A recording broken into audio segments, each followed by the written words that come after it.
Good morning, everyone. We are so excited to be back with you for another conversation spotlighting the women here in Howard County government. And we have three amazing women that we're excited to present to you. Yolanda, I'm excited to talk with them. How about you? I am excited as well as Women's History Month is coming to a close. I know we've been spotlighting all these amazing women that we have in Howard County government. And as we get close to the end, we have 2 days left, even though we celebrate women year round. But we have 2 days left. And so we have these three phenomenal women that we wanted to make sure that we spotlighted and hosted here with us today. So for those who may not be aware, Claudia and I are both with the Office of Human Rights and Equity. You probably know that because you're on our Facebook page, but the Office of Human Rights and Equity investigates complaints of discrimination here in Howard County. We also do outreach to the community in order to try to eradicate discrimination and offer equal opportunities to those in the county and beyond. And so without further ado, I want to bring these three women that I know, Claudia, you said you are anxious to talk to. So I want to make sure that we bring them up. We have Sharon Walsh, we have Tsega Girma, and Melissa Goldmeier.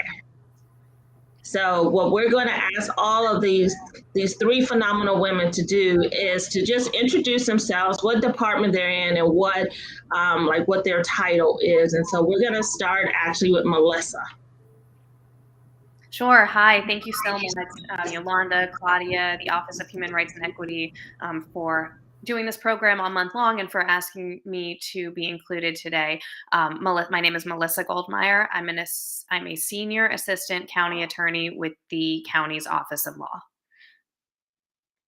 How have you been with the county? I started with the county in July of, I think, 2015, so almost 7 years. Oh, wow. How time goes. Yes. Okay.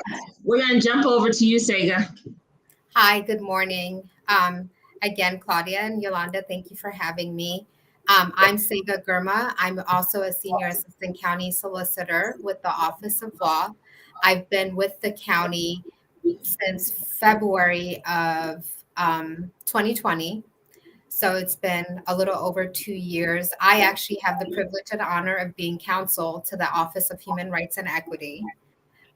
So I've gotten to get to know the office's work and everything that they do on a very intimate basis as their counsel. And we appreciate your representation and your service. And without, last but not least, Sharon, if you can introduce yourself. Sure. My name is Sharon Walsh. I've been with the county for 4.5 years. I'm the Bureau Chief of Facilities.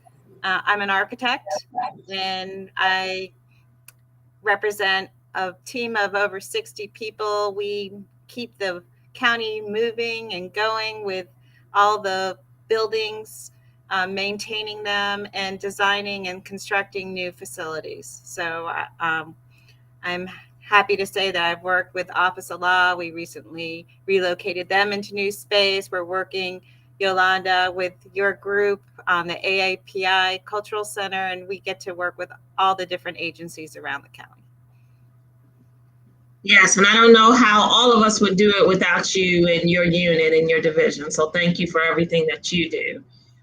Claudia, I'm gonna toss the virtual mic to you because I know you had a question that you wanted to ask the panel. Absolutely. I would love for each one of you to just let us know. And Tsega, we'll start with you. What does Women's History Month mean to you? To me, Women's History Month is a time to commemorate how far women have come in society. Women haven't always played the same role in society.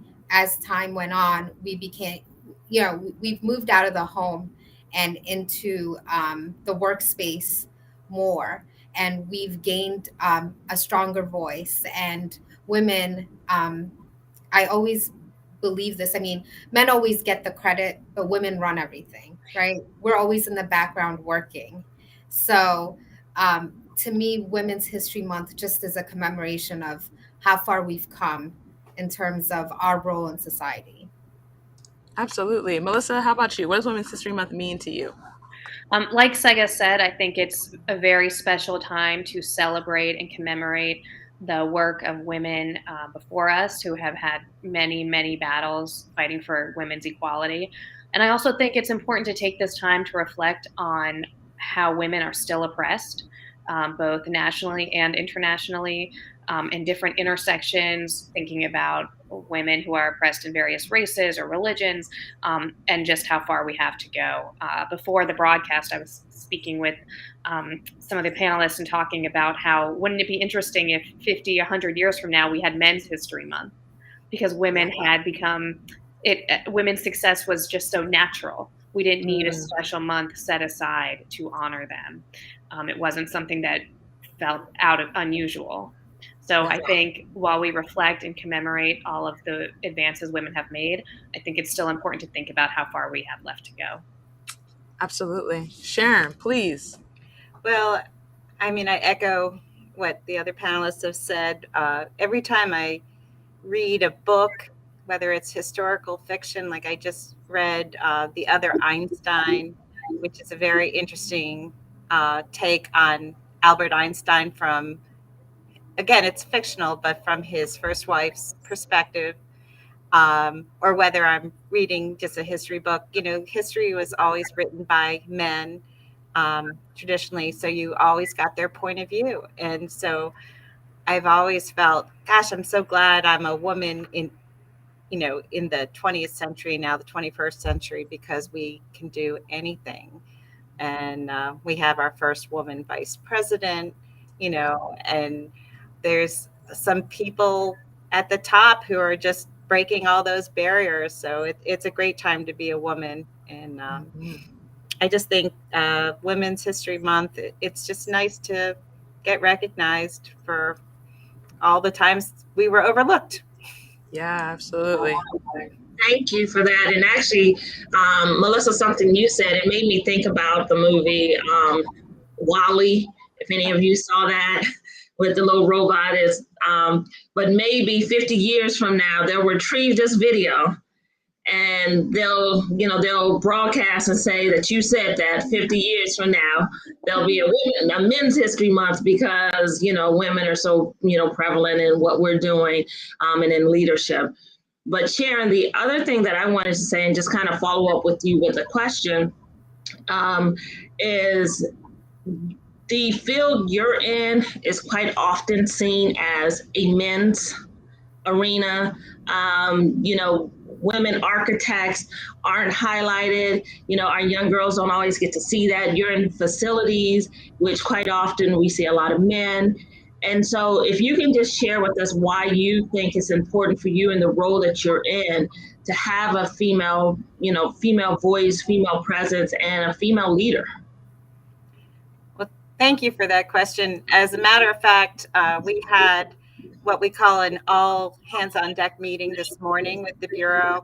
And we had the majority of our 60 folks there. And we've got a variety of different types of people. Again, we have some engineers and architects. We also have budget people, and we have a lot of guys out in the field who are, they're all guys out in the field, to tell you the truth. So the women are a minority. And, I was a little concerned when I became the bureau chief that, I would have a harder time relating to the guys, but they seem to listen. They respect me. We have good communication, and I just see a lot of collaboration going on. And we have a lot of initiatives from a woman's point of view, like little things like we're starting to recognize people's birthdays, when it's their birthday month. We're having a retreat later this spring. So I'm hoping that, from a woman's point of view, I'm bringing a little bit more than maybe the men are used to. But I find that I'm finding that there's a mutual respect there. And so it's going well. And it's certainly the construction field. I mean, the architecture field has changed a lot just in my career. When I was in school, we were about 1/3 the students. Now I would say women represent half the architects easily, maybe more. But in construction, it is still 90 to 95% men. That's where we need to bring the women into. Oh, you're muted, Yolanda. So thank you for that, Sharon. So what kind of words before, because I actually want to bring Tsega and Melissa back into the conversation, but what words of advice would you give, though, any women that are interested in the construction field and, they may be a little hesitant because of those numbers you just gave? Well, one thing I would say is construction is a really interesting career. Our architecture school is great, but the construction field is also great. And going to college is not the right path for everybody. And you can do so many things in the field of construction, and you don't necessarily have to be using a hammer or a screwdriver or whatever. There's a lot of other aspects of construction. So I would say don't be afraid to go into it. It's an excellent career path and with plenty of room to grow. Thank you for that. And then Melissa or Tsega, if one of you want to take the question, or both of you, why it's important to have women at the table, to have their voices heard when we are in these multitude of conversations. That's something that I always think about. And Melissa and I work in the same office, and we've talked about this. And I will say a table without a woman there is not complete, because the perspective that a woman brings, the thoughts that a woman has, and the ideas that women bring are always unique and different from other people at the table. And so to me, it's just, and I think society is realizing that. And society and every business organization out there, every government entity out there needs to know that they're only as strong as their most vocal woman at the table. So I think it's important that every table has a woman's perspective. And Melissa? Sure. And not only that, I firmly believe you cannot be what you cannot see. And so we need to have women in leadership positions so that when a little girl is thinking about what she wants to be when she grows up, she has a variety of options available to her. I remember reading a story about a little girl was at a meet and greet for the mayor of her small town. And the mom said, "Oh, look, the mayor's here." And the little girl said, "Where is he?" And it was a woman. Oh. So I think, we have to try to avoid that by having women in leadership positions at the table, making their voices heard, and with our allies supporting us. Because really, this has to be driven by people in power. Yeah, and that's that unconscious bias. When we think, Sharon was just talking about construction, and probably when we hear construction, we think of men. And unfortunately, that young girl heard mayor and thought about a man. So hopefully one day that will switch. But Claudia, bringing you back in the conversation, and I know you've answered this before, but I know you had another question that when I had interviewed you, you appreciated being able to answer, and provide more than one person. But I'm gonna let you go ahead and ask that one. Absolutely. Yeah. So we would love to know if you guys have one or two. Like Yolanda said, I appreciated that she gave me two because, I think all of us have just a litany of women that we could roll off and name that have contributed significantly to our lives personally, or whom we really look up to for inspiration because they have inspired the world. And so I'd love to hear from all of you guys. I've just brought Sharon back in. So Sharon, let's start with you. Who are your one or two women that you would like to kind of spotlight having impacted your life?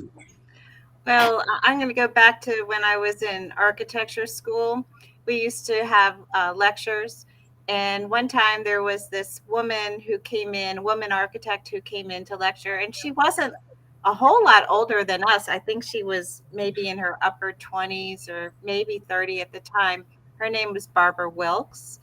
And she and one of her college friends, they had started a practice. It was at the time called Cho, and actually and a guy too, Cho Wilkes and Ben. So it was a woman-owned architectural firm, and she presented all these amazing projects that they were working on in Baltimore City, and it was just truly inspiring to see what they had done. And as her career progressed, she became the first AIA Baltimore president who was a woman, and she's FAIA, and Diane Cho, is still there. They're now called Queen Evans, but I always looked up to them, as leaders in our profession. Barbara Wilkes ended up becoming a landscape architect and moved to New York, and I don't know what she's up to now, but Diana's still in Baltimore. But anyway, they're two role models for me. I mean, they're just on a personal kind of career path. Absolutely. Melissa, how about you? Sure. Well, the first person who comes to mind is Justice Ruth Bader Ginsburg, who really paved the way for equality for women in the legal profession and also generally speaking. And of course, as a member of the Jewish faith, and she's Jewish, I just truly one of my all-time heroes. And then the second woman who comes to mind is Dr. Edith Eger, who is a Holocaust survivor, trauma therapist, author, memoirist, international speaker, who really, she's 94 years old. She grew up in the same town as my grandmother. Both were liberated from Auschwitz. Yeah. And she took this horrific trauma and found strength and beauty in it and used it as a way to fuel other people who were suffering. So both of those women really are my North Stars. That's amazing. Tsega, how about you? I'll say Sharon Eiffel. And she was a law school professor of mine when I was in law school. And she's, as many of you guys know, she's president of the NAACP Legal and Educational Fund. And she's dedicated her whole entire career to obtaining equality for all members of society, whether, it's women, minorities. And she's really, and this kind of goes back to what I said earlier about a table without a woman is not complete. I mean, when I had her in law school and then I saw her career afterwards, she really made me realize that women have a lot of power when they put themselves at the table. And I see it in my own career because legal profession can be somewhat male dominated, especially in the litigation realm, which is what Melissa and I do. And I always find that in a room full of men, I bring just a very different perspective, and I could sway and I could convince the others to see things or issues that we're dealing with from my perspective. And that always, not always, but often leads to a better result in whatever matter we're dealing with. And that's really something that I learned from Professor Eiffel. And then just seeing her career, how she's used litigation to fight for so many people. So she's really someone that I was introduced to very early in my legal career, and I continue to follow her and just have learned so much from her. That's amazing.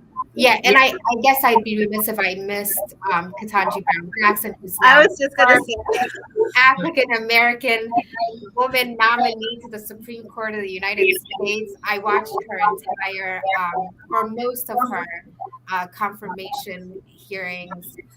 It's just been such an honor to see her there because it's so well deserved. And I know that with her at the table, women will have a fighting chance in this country. So I'd be remiss if we didn't mention her. And I'm so sorry that we're out of time because I would love to explore each of the women and each of the names that you've provided. All very different walks of life, but all very impactful. And I think that's what all of this is about. We're all different, but we all bring our own spin and our own value and worth to these conversations. Um, I've worked with all three of these women, and I respect each and every one of them. They, I've seen them in action. They command the room, and I can say, my daughter looking at any one of these three women would, I would be blessed to have my daughter see these three women because they are three women that we can look up to, and they are doing things for Howard County. And so I appreciate each of you and what you continue to do. I know that, Howard County government appreciates you, and then, the Howard County community, they may not see you, you may not be on, on the billboard and, all prevalent, but you are doing amazing things are, impacting our county and advancing our county. So thank you for giving us the opportunity to spotlight each of you and the things that you are doing. Claudia, I wanted to let you take us out. Well, everybody, it has been such a pleasure. We hope that you have been inspired and enjoyed the insights of each of these women. And we want to encourage you to stay up with the Office of Human Rights and Equity. If you or someone you know experiences discrimination of any kind, please feel free to visit our website to file an inquiry at www.howardcountymd.gov/OHRE. And we also want to encourage you to make sure that you're following us on Facebook, Instagram, and Twitter at HOCO OHRE. HOCOOHRE. That is on Facebook, Instagram, and Twitter. And we will be back with you every week with some new conversation about discrimination, about cultural groups, about individuals and groups and organizations that are committed to making positive change in our local and global communities. So it is with that we hope that you have a great rest of your day. Bye-bye.